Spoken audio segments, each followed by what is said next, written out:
आज की क्लास में सभी बच्चों का स्वागत है।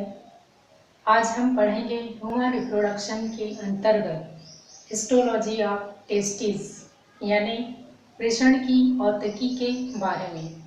जैसा कि आप सभी जानते हैं, वृषण जो है ना, नर जनन तंत्र का प्रमुख भाग होता है, जिसके अंदर में शुक्राणुओं का निर्माण होता है और इस वृषण में ही है ना टेस्टोस्टेरोन नामक हार्मोन का निर्माण होता है, जो कि नर में द्वितीयक लैंगिक लक्षणों को प्रेरित करता है। तो आइए सबसे पहले हमें इसके स्ट्रक्चर के बारे में देखते हैं। यहाँ पर देखिए, ये जो है एक वृषण की संरचना है, जिसमें पतली नलिका के रूप में है ना छोटी छोटी बहुत सारी इसमें नलिकाएं जो है पाई जाती हैं, जो कि कुंडलित अवस्था में होती हैं, जिसे हम क्या बोलते हैं, सेमिफेरस ट्यूबल्स कहते हैं या फिर शुक्र जनन नलिका कहते हैं। सेकंड है, इन्हीं शुक्र जनन नलिकाओं के अंदर में है ना एक फूली हुई रचना पाई जाती है, जिसको क्या बोलते हैं, सर्टोली कोशिका कहते हैं। इसके बाद है ना इसी में कुछ और संरचनाएं जो है दिखाई देती हैं, है ना, जिसे हम क्या बोलते हैं, इंटरस्टिशियल सेल्स का कहा जाता है, या फिर इसको हम बोलते हैं अंतराली कोशिका या फिर लीडिंग कोशिकाएं जो है कहते हैं। इसी शुक्र जनन नलिका के अंदर में है ना, जैसे कि क्या ये नलिका के रूप में है, तो ये किनारे की ओर को हम क्या बोलते हैं, परिधि, और बीच वाला जो भाग होता है उसको केंद्र की ओर। तो ऐसे ही यहाँ पर केंद्र की ओर है ना क्या होता है, ये जो है मैच्योर स्पर्म जो है, यानी कि जो परिपक्व शुक्राणु जो है वो उपस्थित होता है, और जो परिधि की ओर जो है ना क्या होता है आपका स्पर्मेटोसाइट्स जो है, मतलब उनका विकास जो है धीरे धीरे होते रहता है। तो ये जो है आपका कहाँ पाया जाता है, आपका परिधि की ओर पाया जाता है। तो ये था आपका एक टेस्टिस की है ना संरचना के बारे में, जिसमें यहाँ पर प्रमुख भागों के बारे में बताया गया है। तो आइए इसके बारे में थोड़ा सा विस्तृत वर्णन देखते हैं। तो जो वृषण जो होता है ना, रचनात्मक दृष्टि से है ना कैसा होता है, ये गोल और अंडाकार रचना होता है, जिनके चारों तरफ है ना एक झिल्ली पाई जाती है, जिसे पेरिटोनियम झिल्ली कहा जाता है।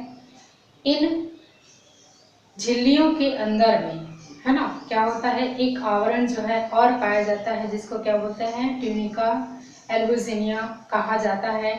इन आवरण के अंदर वृषण में है ना तंतु में बहुत सारे छोटे छोटे संयोजी ऊतक जो है भरा होता है, जिसमें 400 से 600 कुंडलित नलिकाएं जो है पाई जाती है, जिसे हम क्या बोलते हैं, सेमिनिफेरस ट्यूबल्स जो है कहा जाता है, या शुक्र जनन नलिका कहा जाता है।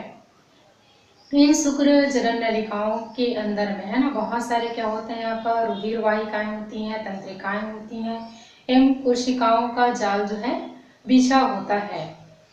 शुक्र जनन नलिका में ही है ना, यानी कि या फिर इनमें जो तंत्रिकाओं का जो जाल होता है या कोशिकाओं का जो समूह होता है, उसे ही हम क्या बोलते हैं, अंतराली कोशिका कहते हैं, या फिर उसको लीडिंग कोशिकाएं भी कहा जाता है।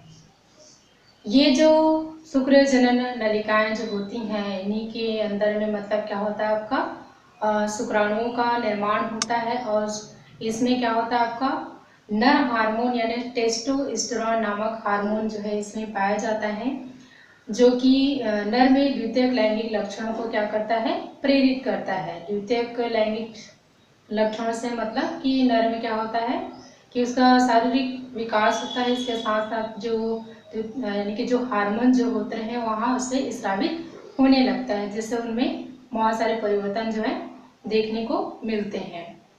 शुक्र जनन जो नलिका जो होती है ना कैसे होती है, आपको कुंडलित नलिका के रूप में रहती है। तो ये जो है 2 स्तरों से मिलकर बना होता है, जिसमें सबसे जो बाहरी जो स्तर होती है उसको मेम्ब्रेना प्रोपिया के नाम से जाना जाता है, और आंतरिक जो स्तर जो होती है, जो कि एक कोशिकी होती है, जिसे जनन उपकला कोशिका कहते हैं।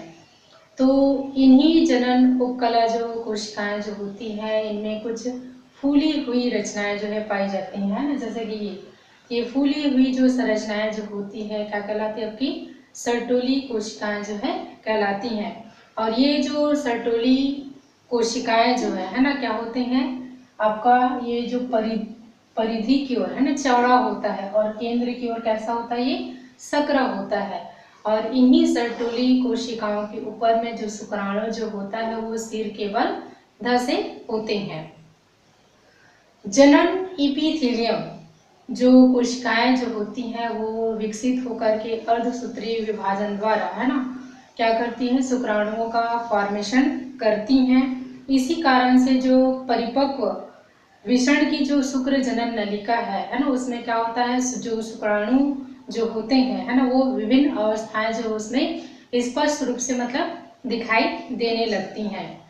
नलिका की जो परिधि की ओर, है ना, नलिका के परिधि की ओर आपका क्या होता है, आपका स्पर्मेटोसाइट जो है दिखाई देता है, तथा केंद्र की ओर यानी कि ऐसे बीच में केंद्र की ओर, है ना, आपका जो स्पर्मेटोसाइट्स, उसके पश्चात स्पर्मेटिड्स जो है गुच्छ के रूप में स्पष्ट रूप से दिखाई देती हैं।